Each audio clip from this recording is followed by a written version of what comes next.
So in addition to the Super Bowl being played on Sunday and the Seattle Seahawks defeating the New England Patriots, the West Virginia Mountaineers basketball team took the court on Sunday as well, kind of leading into the big game to cap off the evening. And the West Virginia Mountaineers put up a solid fight, at least towards the end, but they lost to Texas Tech, a top 15 ranked Texas Tech Red Raiders team.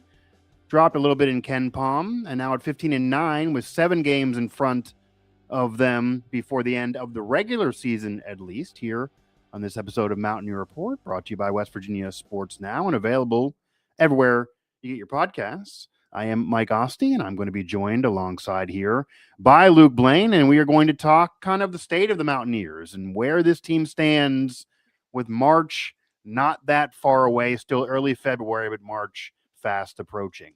So, Luke, you were there in attendance. You had your Super Bowl pregame fun over there at the Coliseum to cover West Virginia, and they do lose 70-63 to Texas Tech, ranked 13th at the time of the game. Mentor and pupil with Ross Hodge and his former mentor from his days at North Texas going at it. A fun atmosphere. West Virginia, a poor shooting night to say the least, a poor shooting game to say the least, but eventually picked it up and made the score closer than probably anyone thought it would get to early on in that game. I know Hodge also, we have a story up on the site, detailed the loose ball issue and missing loose balls, and just the effort in that sense was a bigger problem for him than even missing shots, because those games will happen. But before we fully get into the state of this team, how did the game go in terms of maybe what you expected? What was your assessment of the team's play against a really good team? But there were national media members saying that going into the game that they needed that win to kind of solidify themselves as the tournament team or to be on the bubble, a high bar, and they did not cross it. Yeah, well, I also think it demonstrates kind of like what we've talked about, how if Honor Huff isn't on from three, then it's hard for this team to win. And, there was a path to do so yesterday. It wasn't like, Houston or Arizona. There was Yeah. definitely a path to do so yesterday. They had a couple stretches in the second half where they really attacked the paint, and that's where they brought it to, I think, within 5 or 6 in the early part of the second half, and then obviously they made it a double-digit game to end, or a single-digit game to end the game. But, they found something that worked, but the three-point shooting just wasn't enough to kind of keep them level with Texas Tech in that regard. And also, I mean, the free throw shooting is a problem. I think that that's been Yeah. everybody's known that, but it Yeah. just, you have to mention it when it comes to this one. But Mhm.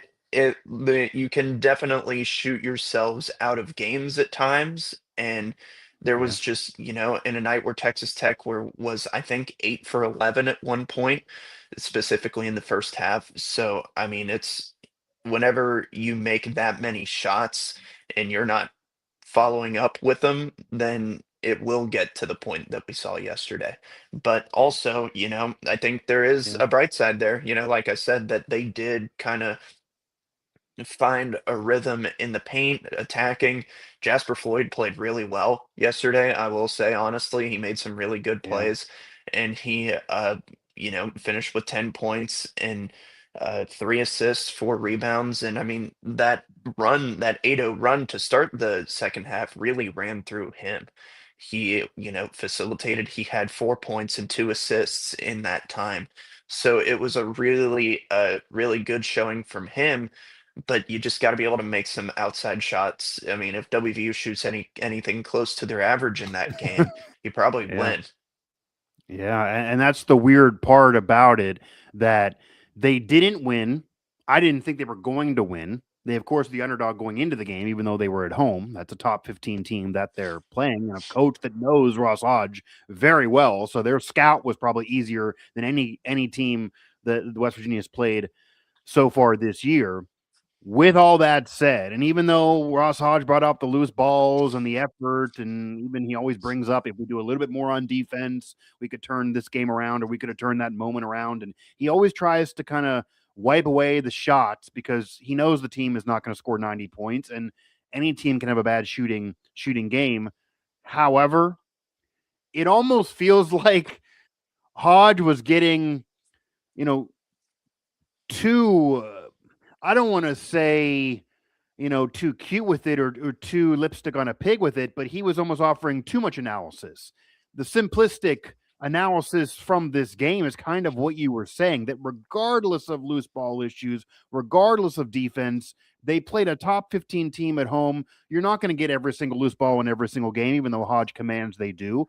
You have a great defense. Your defensive numbers are still good. You played better defense against the Red Raiders than most teams play against them. However, Honor Huff and Trazen Eaglestaff combined for 11 points. They combined for 11 points in the game. I mean, really, it almost gets that simple. You cannot win if you're the West Virginia Mountaineers and your two top scorers don't score. I mean, it's not so much they had off shooting games. They just didn't have an ability to put the ball in the basket, whether at the free throw line, whether trying to drive, whether trying to create something for anybody else. Again, they combined for 11 total points. Honor Huff played 40 minutes and had 6 with 1 rebound and a couple assists. Trace Eaglestaff played 30 minutes, and his minutes are often staggered and certainly are never going to be at the level of Huff's.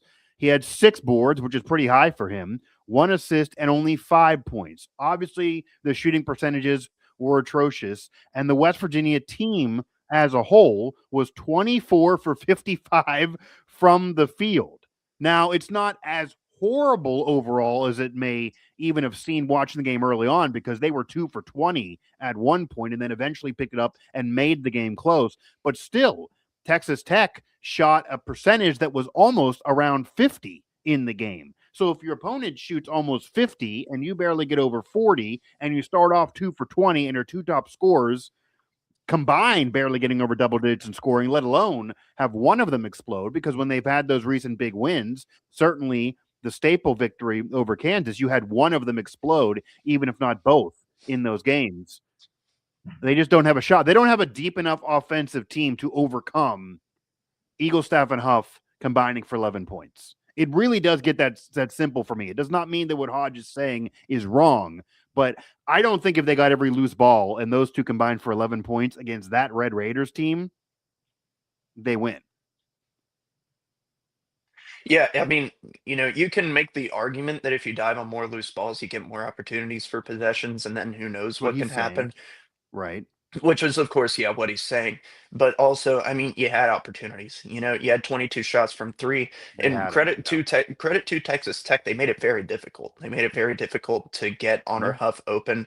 I think it was Petty who defended him, and obviously, correct me if I'm wrong there, but he kept up with him the whole game. Made life very hard for Honor Huff, and Yep. even whenever WVU they got the very few open looks that they did get, they just happened to miss. And there were some that were forced, I think. There were some they didn't need to take. There were some that obviously came really late in the shot clock that you just kind of had to heave up.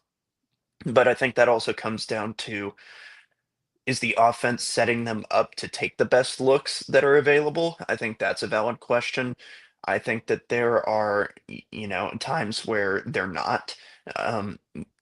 But at the end of the day, Texas Tech is a better team than the Mountaineers. They are a more talented team. They have the reigning Big 12 Player of the Year. Yeah. And I think that Yeah. that was evident yesterday. I do think that there was a path to victory for WVU. I just think, one, shots have to fall, but two, you also have to be taking good. You have to take shots that are favorable to what you're trying to do. I think the problem with this team offensively most of the year, in the games that they struggle shooting, this goes back to non-conference play and missing out on some of those opportunities for key victories. And then even now, more recently, even as the team's playing better more recently, because the team, forget the record, the last month and a half, they've been playing way better than they played in non-conference play. That team probably wouldn't have dropped some of those games they felt like they should have won in the fall. But regardless of how they're playing, when they're missing shots, they seem to press and then take worse shots. if you know what I'm saying. Like they miss a shot that's a quality shot, and then the next possession they start freaking out and just try to chuck a long range three or a bad shot or a low percentage shot. This team again offensively is not deep enough and has too many of these scoring droughts and poor shooting games, whether it be Huff, Eagle staff, or everybody on down. They also can't compound it and make it harder on themselves by taking bad shots. I haven't heard enough of that from Ross Hodge really analyzing that or offering his thoughts on that. But to me, watching, they just take bad shots too often.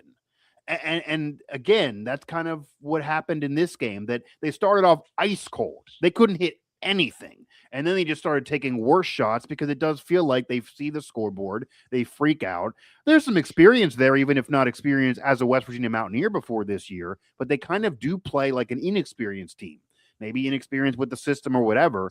But that's kind of what I'm still seeing now in February. Luke Blain, Mike Asti here, Mountaineer Report, West Virginia Sports Now. Again, available everywhere you get your podcasts, here on YouTube and also throughout our WVSN network.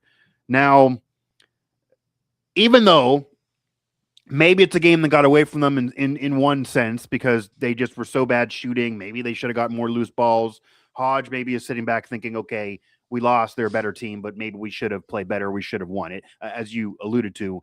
After the Arizona game, the Houston game, the Iowa State game, I'm sure the coaching staff even said behind closed doors, we have no shot. We had no shot. Like, let's throw the tape away. We got to be better. This game maybe frustrates you a bit more, especially because the team is playing better going into the game. But this is a team that has not had a perfect season by any means, even though they are now 15-9, and in consideration is where they've kind of been from Joe Lenardi for the NCAA tournament. And that term is probably the literal sense of it, whether it's Andy Katz, Lenardi, or whoever is doing a bracketology. They do have the staple victory over Kansas. They do have some impressive kind of wins. They do have a road victory under their belt. They, of course, missed out on some top-tier chance victories, some quality wins in non-conference play that, Luke, they don't want to hear this. The fans don't want to hear this. Hodge, I'm sure, doesn't want to hear this. I have to keep saying it because it's how this works. Your resume is taken into account your whole season. If they would have won one or more of those, they would be in a better spot now. And those are winnable games, but those are in the past. And then you even go to recent play. You have this effort. Then you go to the Baylor game. That was even a more winnable game probably going in than this one here against Texas Tech. As I said earlier, they have 7 games in front of them on the schedule. They have a break now because they were playing a lot of games clumped together there. They, again, were coming off the Cincinnati victory on the road, which was a game that a lot of people thought they were not going to win. I will say when I did radio appearances on shows that people were saying they thought that game felt like a loss. I heard that a lot. Like, I don't know what that means, but they ended up winning it. And it kind of did, feel like a loss early on, but they ended up winning it. They then lose to Texas Tech. But now they wait all the way until Saturday. They're going to play again on Valentine's Day, so they like playing on a holiday. They're going to see how sweet of a day it actually is for them on Valentine's Day. They're going to play on Saturday against UCF down in Florida, so it'll at least be warm weather.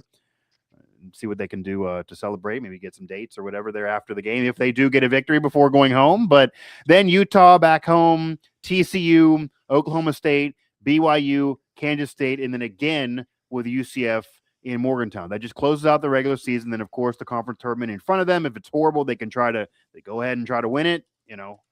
Don't love the chances there. Either way, they probably need to do some damage in the conference tournament, but that's just the rest of the regular season schedule.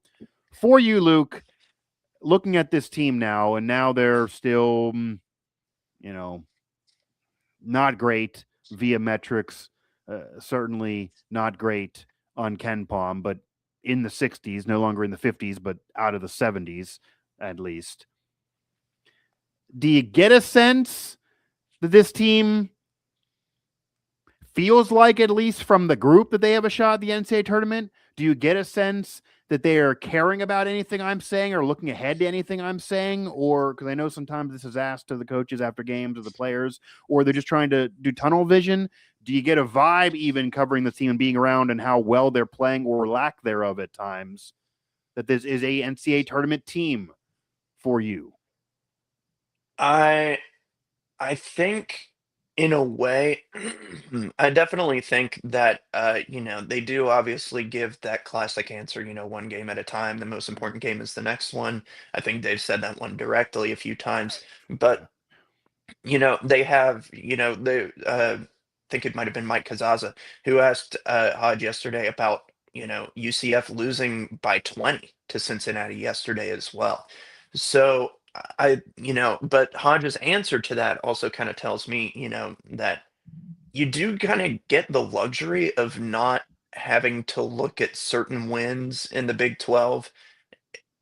If you just keep winning, you're gonna make it there, Yeah, you're in because the Big 12, right? you Yeah, have quality, you have every game is an opportunity for a quality win because, sure. one team might go out there and upset a Texas Tech or an Arizona one night. That kind of stuff just happens in the Big 12. And at the level, if you want to look at it from a metric standpoint, the amount of teams that are ahead of WVU and like Ken Palm and the net and things like that they're about to play to finish out the season, you Yeah. can really move the rankings around a little bit if you win those games.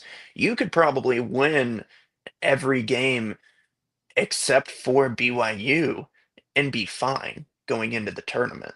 And maybe even drop one of the away ones or something like that. Like maybe say Yeah. TCU. You might be able to do that. Yeah, I think you'll need to get a win or I mean, two that would in be the Big over 12 20 tournament. wins. That would be by the Yeah. way, I mean, that would be over 20 wins. That would be more wins overall than the last Huggins team that got in the NCAA tournament, than the last time Yep. this program has been in the NCAA tournament after the 2023 spring.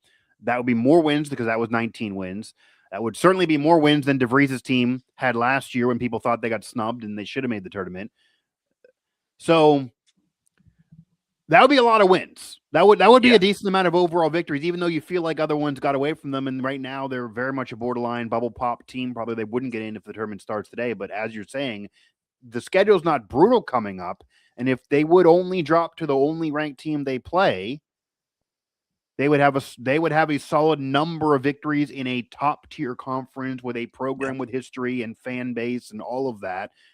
They probably then would crawl in, barring what happens in the Big 12 tournament, if they really can, catapult themselves in the metrics. In all reality, it's probably unlikely to expect that they Right. only drop one of their next seven and win 6 out of those 7, even though they're winnable games. I would say they probably need to get, and we said before 18, 17, you could, if you had quality wins, they don't really have enough of those. So I would say they probably need to win at least 4 more games, Yeah. if not 5. I mean, 19 would put you on that borderline where the bubble, burst last year and you got in with Huggins a couple years ago. 20 would make you feel more secure, and you probably would get in there. Anything lower than 19 is probably not enough. Yeah, I think so. I do definitely agree with that. You had your opportunity for your quality wins, Yeah. didn't take advantage of them, like we mentioned, but there is absolutely a road there still to get to the tournament. And it might include winning a couple games in the Big 12 tournament, one or two at least. Yeah. But I do like to think that 20 is the magic number to get in when you're in a conference like the Big 12. Yeah. And, like kind of like talking about earlier, you have opportunity. Like a lot of these wins will look quality down the line. I mean, WVU is technically 4-8 against quad one opponents. I don't know who those quad one wins are other than Kansas, but I haven't gone and tallied it up Yeah, because, that's, just the way that's the thing. Yeah. the way Yeah. the metrics move around throughout the season, that kind Yeah. of stuff just happens. And your Sure. away games coming up are UCF, TCU, Oklahoma State, in Kansas State. You've already beat Kansas State. If you go out there and beat UCF twice, that's really going to flip the metrics because UCF is a good bit ahead of WVU They in the are metrics. they are a They're metric having a darling. good they're having a The good year. They metrics got had votes. love them. Yeah. They The they metrics they would love got them. they got votes on the last AP poll. I mean, Yeah. if you go out there and beat them twice, once at home and once on their turf, then Yeah. that does kind of move the dial in favor of WVU. It's not like you're at North Texas anymore, where you're at a mid-major and you have to You have a got to run the stellar table. regular season and Yeah. drop very few, and then win the conference tournament. It's like if you And win can it just kind of convincingly. Like at North Texas, you yes, got to win. If you only have 1 or 2 quality games a season, you got to have 25 wins, and you got to have a lot of those by Yes. 10 plus, 20 plus points. Look what's happening with Miami of Ohio this year. I mean, they Yes. went on that tear, but the committee, the metrics, whoever matters, they're screaming to them, you didn't play anybody. You're crawling through games. You got to just, even if you do mollywop, and they've had some big wins, these aren't quality enough for us. Pivot to West Virginia. They're not all ranked teams, and they're different levels in terms of quad 1 or quad 2, but there's no quad 4 game in the Big 12. Like, these are all quality enough. And even though UCF's not ranked and only BYU is ranked coming up, if you would sweep UCF, meaning one on the road, one at home, of course, with a team getting votes, who is a metrics darling, and maybe more important, it's to look at who you're playing in the top 40 of Ken Palm or the net versus who's in the AP poll. You could really argue the AP poll does not matter that much. The metrics do seem to matter more on who the committee puts in the tournament. And then once you're there, that's what matters. And the conference tournament, of course, can fix things. But yeah, you do that is, as much as the Big 12 is brutal, and they probably would have more overall victories in another conference, the benefit here is that quality wins do seem to matter more than what you do overall, or even your overall win-loss record, whether fans like that or not. And that's a benefit of being in the Big 12. And right now you have quality wins coming up as a possibility, and they're not against the Texas Techs, the Houstons, the Arizona, the Iowa States. These are winnable games coming up, even though they still could be quality victories. Were you at all surprised, though, in that sense? Because I kind of was, and it's impossible to really know what's going on with Ken Palm and Ken Pomerant. I mean, sometimes it makes sense mathematically, sometimes it makes sense to what we think is going to happen, and sometimes it just doesn't make any sense and seems to be confusing on how they rank teams and how you get the numbers there. And of course, generally speaking, you go into a game, if you're supposed to lose, and you do, you shouldn't move that much. If you're supposed to lose and you win, you should move. If you're supposed to lose by 10 and you lose by 2, you maybe should move up because you did better than expectations. This game, they lost to the number 13 team in the country. Granted, they were at home, and they lost ground. Did that surprise you at all? And does that provide some pause that even though there's room to move in Ken Palm in the metrics, Ken Palm does not seem to like this team? I mean, as you're saying, they love UCF. They don't seem to like West Virginia. Now, if West Virginia beats them, I'm sure they move up 10 spots. But every loss, they move back several spots, and even if it is to a ranked team, generally you shouldn't move in that scenario. Yeah, I think it kind of comes down to what you mentioned earlier, where it's like they don't have the luxury of having those early wins, the I guess. non-conference wins, Yeah. the ones that would have solidified them. I mean, outside of Kansas, I mean, the metrics could say that the Kansas game is an outlier. Yeah, I don't necessarily 100%. think I don't Yeah, necessarily they think could. that's true, but who is their best win if you take away Kansas? It's nobody in the And non-con. Kansas is vulnerable. This isn't Yeah. a championship Kansas team. I don't think they're going to the Final Four. Like, this is lesser than normal, and that's Yeah. all you got. Yeah. Yeah, so I think that with the expectation that you need to win at home, also the Yeah, you're at home. adding Yeah. up of the resume in other facets of the Big 12, I definitely think that there is reason to have it hurt WVU a little bit more. Now, UCF only dropped to 50 after that loss to Cincinnati because they have Right. a much they do have a That's what much I'm saying. better But resume all 50, I don't around, think I West think. Virginia's not been at 50 all year that I can recall. Might have been close. Might have been really close. I feel But like UCF 52 was in the somewhere. 40s at one point. Yeah, Yeah. 52. So they'd still 50 would be higher than they. Yeah, they been. I know they were the one. Yeah, the 1 week that you're kind of mentioning that there was 1 week where West Virginia did jump up 10 spots in Ken Palm, but for the most part, UCF has been well ahead of them most of the year in a similar conference, ending up with a similar record. And UCF, I mean, we're not, West Virginia fans always go into, well, it's because, West Virginia is just us against the world and everyone hates West Virginia. We're not talking about Bubba Cunningham and the tournament committee here. They may have a bias against West Virginia in comparison to UNC. I'm sure they would rather have a blue blood in. And West Virginia has history, but they're not a blue blood. But we're talking about a metrics. Like, we're talking about there's calculations put into this here. It's not supposed to just be an opinion.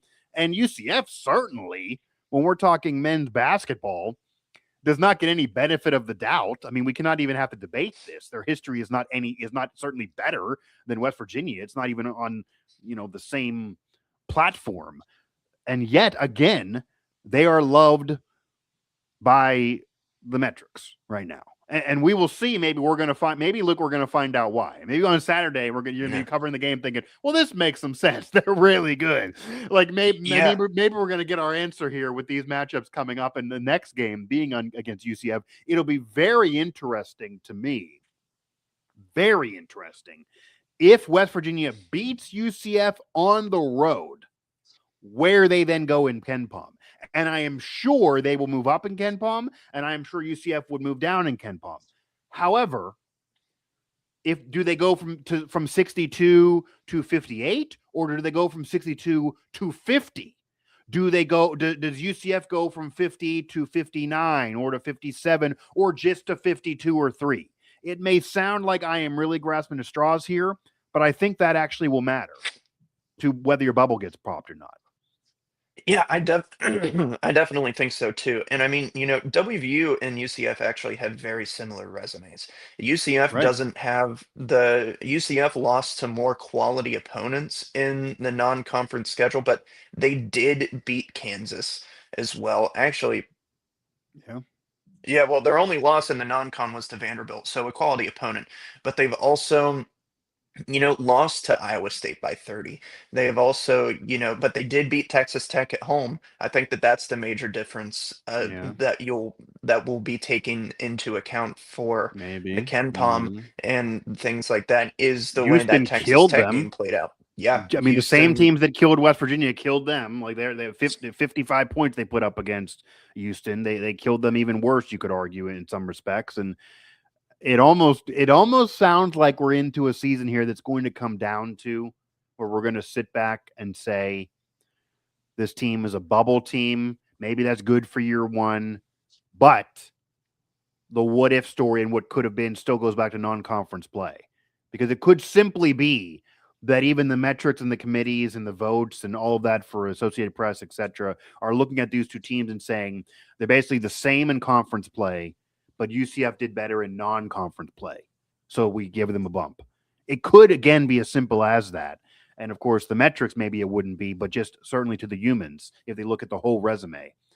And again, we'll see. But as you're saying, though, you can't change the past, but the future does give you opportunities that if that's the case, if you beat the team that you're in the debate with, that has to then give you'd imagine, at the minimum, that has to cancel out missing opportunities in non-conference play if you beat UCF. Like I would think that would move them within the top 55 in the country, at least in KenPom, if you get that win, even if it's a close game, because I'd imagine it would be. But that's going on the road. If you lose it close, it'll be interesting where you go. Based on what we've seen, they would move back, but I could argue they shouldn't really move anywhere.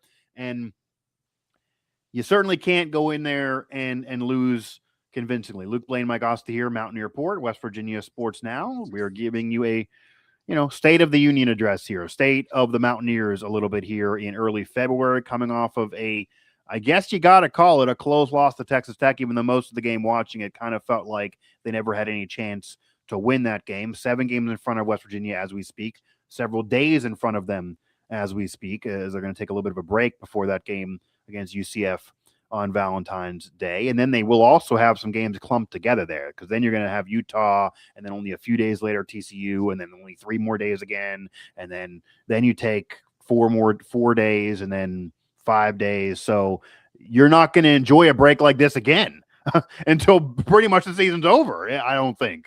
And if maybe after the conference tournament before you get to March Madness, if you do get there.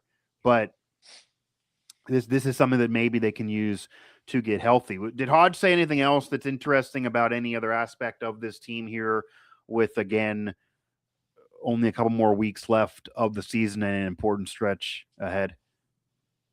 Nothing that I can really pluck from memory Yeah. right now. I think the main thing is that whenever things seem the bleakest, the team continues to fight. I think that that's Yeah, a positive to take away for this one. And sure. you saw that yesterday. I mean, they kept playing like Yeah, there was a chance to win, which I mean, really there yeah, was. I'm not going to say that they had no chance there in the final couple minutes, yeah, but yeah, they played situational basketball. They made heads up plays. I think that there was definitely a path to victory in that game. It was, you kind of shot yourself out of it.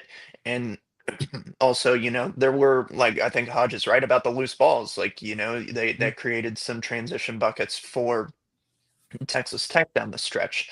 But I think that they probably have that awareness that, you know, I mean, well, Hodge did say, like every day's an opportunity in the Big 12 because none of these wins are going to Yeah. be not quality at the end of the Yeah. day.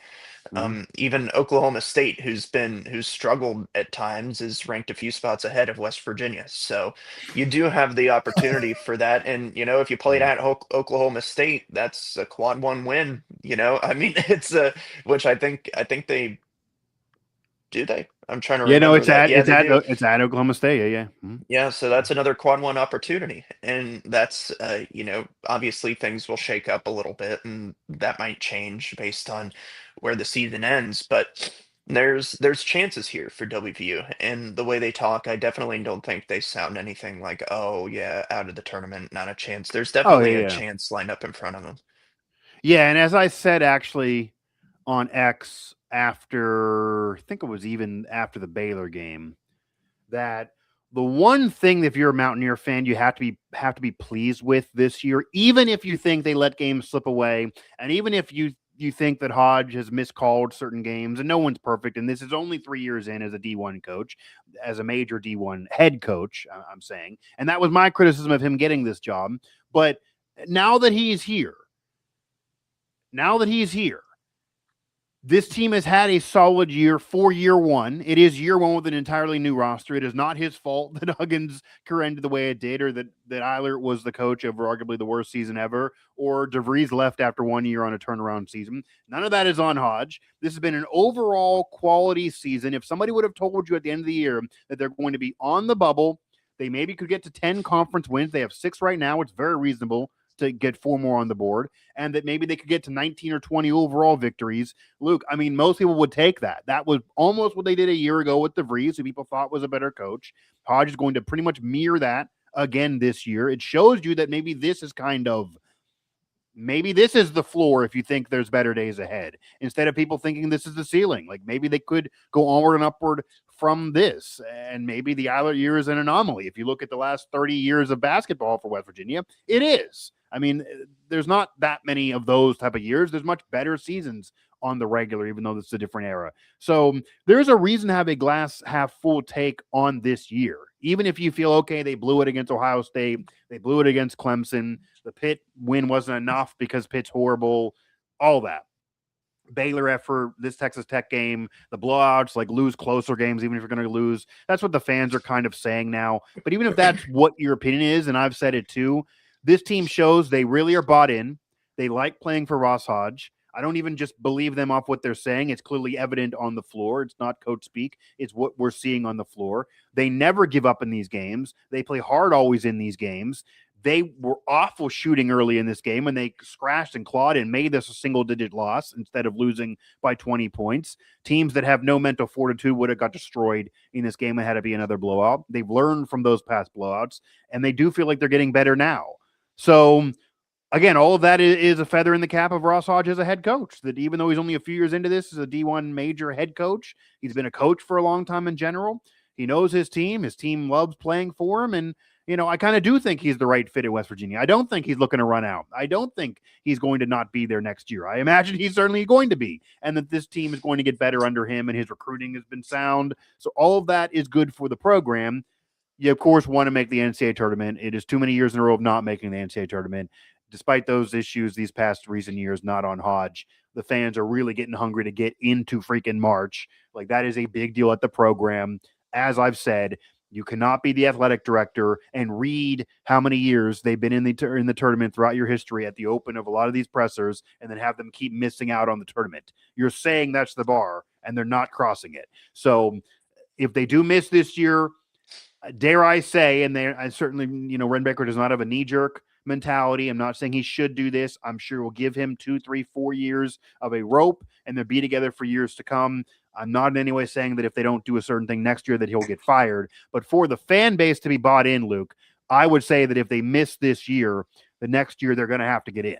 They're going to have to find a way, especially with the recruiting and what's going on and what could come in the portal. And again, Rich Rod and Hodge saying there's more money now, and Ren said that.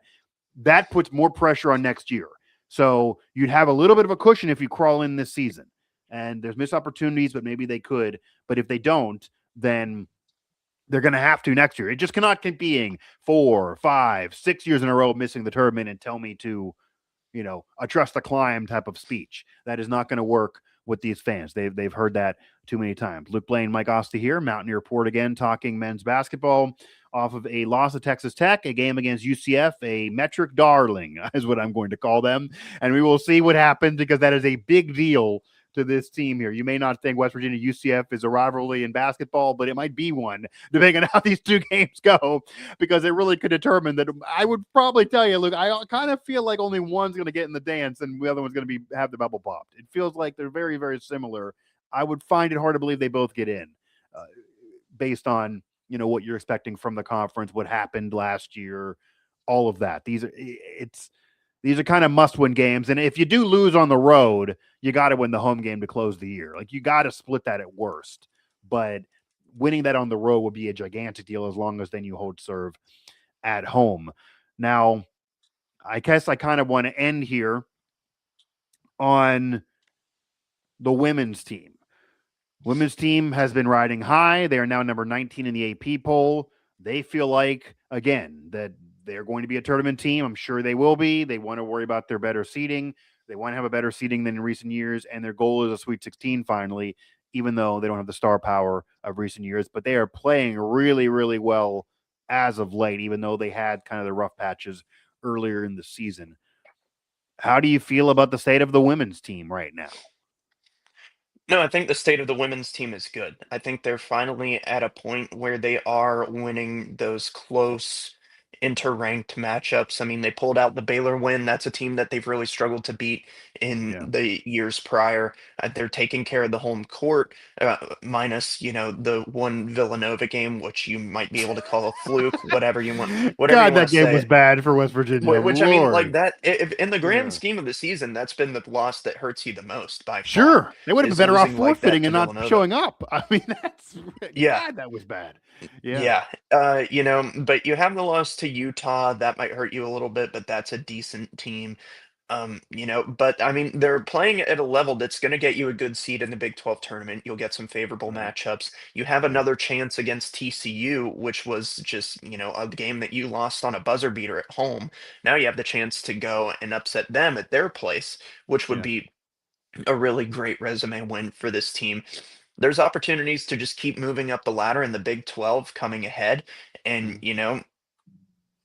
3 out of your last 5 games are at home. So I think there's definitely an opportunity there for WVU. Now, granted, the 2 road games are TCU and UCF, and UCF's a team that has struggled in years prior, but you have a chance to get 2 wins over them. Like, kind of like the men's team, you're going to see a chance to sweep UCF in the coming weeks. So I think that there's definitely a really interesting road ahead for them. But overall, I mean, I think they've exceeded the standards of many people just because, most fans, I think, would look at this roster and say, yeah, JJ Quinterly's not there anymore. This team Mhm. just might not have it. This team is playing very good team basketball. A lot of players are contributing in multiple different ways. I think the best example of that is the win over Duke in the Greenbrier. So it was, Yeah. Yeah. Yeah. Yeah. it's been a fun season for this team, and it would be great to see them keep that going on into the postseason. They're going to build up a really good resume. They'll have a chance to get more wins in the Big 12 tournament. So yeah, it's going to be a team to watch. Really excited for them. Yeah, and when you talk about the bars, the standard, or where what milestones you want to cross, we talk with the men's team, 10 conference wins, 20 overall wins. Well, the women's team is right at both of them. They have a 10-3 conference record and a 20-5 overall record. They are now within the top 25. of the Associated Press poll. And again, that doesn't matter as much. It is about the metrics, it is about your resume, it is about getting in the dance, it is about what you do in the conference tournament. But still, the national opinion is a good one for the women's team. Now, I guess if you're Mark Kellogg, his staff, maybe the players, I could see there being some level of frustration, Luke, on every single week. You're only moving up one spot. One week you moved up 2 spots, but you're at 19 in the AP poll with 20 victories on the season. I get the women's game is different, the polling is different, the mentality of the voters is even different, and it is so top heavy normally that it is impossible to crack. Our colleague Griffin Floyd, who covers Villanova, did mention that Villanova, who has the victory over West Virginia, a 30-point win, he was there in the Coliseum covering it for both programs, actually, has a solid record themselves, and they aren't even getting votes at all, despite the big win. That's a really quality win, of course, over ranked team in the Mountaineers at their place. So it's not like it's just West Virginia kind of getting screwed here, but barely moving up in the polling, a history of not really doing great in the conference tournament despite having great seasons. You are not happy with your seed line the last several years, which were great seasons, and you had WNBA players there. You had JJ Quinterly there. You don't have those stars now on this team, even if you do argue there's more depth. I'm sure there's a little bit in Mark Kellogg's mind thinking, good year, we're going to be a freaking 8 seed again, probably. Like, you got to be scared that you're going to be in the same spot because you're not moving up enough in the polling. You could argue they should be a top 15 team right now with this resume. And I know they have that horrible loss to Villanova. I know they have the buzzer beater loss, but you're telling me that if one buzzer beater went through or didn't go through, that they would move from 19 to 15? Like, that one shot has changed their course so much? Maybe so, but that's kind of how it feels like. And that gives you a little bit of pause on the ceiling of this team, because even though I do agree that at the end of the day, to be fair to the girls out there, if this team makes the tournament, continues with this 20+ win season, even if they don't win the conference tournament, but has a solid showing, and then wins a game, at least one game maybe, even if not, depending on who you play, but wins a game in the NCAA tournament, not having JJ Quinterly, not having a WNBA player you can rely on, when a lot of these top 15 teams in the country do have WNBA players, you don't have that, would be a good year, would be a feather in the cap of Mark Kellogg, would maybe, arguably, Luke, be a better coaching job this year than he's done the last couple years when he did have a WNBA player that was ascending. Maybe we underestimated Quinterly, and now this is a lot on Kellogg. Going into the year, nobody thought this team would be in this spot. I thought that maybe they would miss the tournament this year. They're certainly going to get in. But if your ceiling and your goal is what that Mark Kellogg said at the WVU fan caravan in Pittsburgh before the season over the summer, that every year we play basketball, no matter who's on the roster, we want to get in the Sweet 16 now. We want to host a tournament game now because we've done everything else, aside from we will also want to win the conference tournament. Those things don't look like they're really going to happen. I mean, I guess they still can, but they don't really look like they're going to happen. And we will see. I mean, if they go ahead and win the Big 12 tournament, then they're back on the board for a lot of it in front of them, and they're playing that well right now. But as we kind of close up shop here, does that provide you with any pause at all that they are not really feeling the love in the top 25 with the AP voters, even though they're in the polling? They're having 2-0 weeks and moving up one spot each week while winning games in a top conference in the country. Yeah, I definitely think that there is a bit. I think it is a bit confusing. I think what does hurt you is that you also lost to Texas Tech. You did Yeah. lose to some of those ranked teams that are ahead of you, like TCU, Texas Tech, both of those Sure. losses at home. And Lovely. it comes down to, I think, I mean, but you also look at Baylor. They went 2-0 the last week, and they moved up 3 spots after a loss to West Virginia the week prior. So I definitely think there is a level of that, and I don't think that the AP voters are looking at the AP poll and being like, yeah, well, what WVU lost to Villanova 3 months ago, so, You would we think, can't move them up right? at all. I don't think that's the case. I Right. definitely, but, WVU is in position to overtake the number 1 seed in the Big 12. that they're absolutely in that position. Baylor Yeah. has a tough schedule coming up. They have TCU and they play Texas Tech. Arizona's a good team. Kansas State's a good team. They have TCU twice, Yeah. actually. So, And they're coming off if a they loss. They're coming off a loss. Yeah.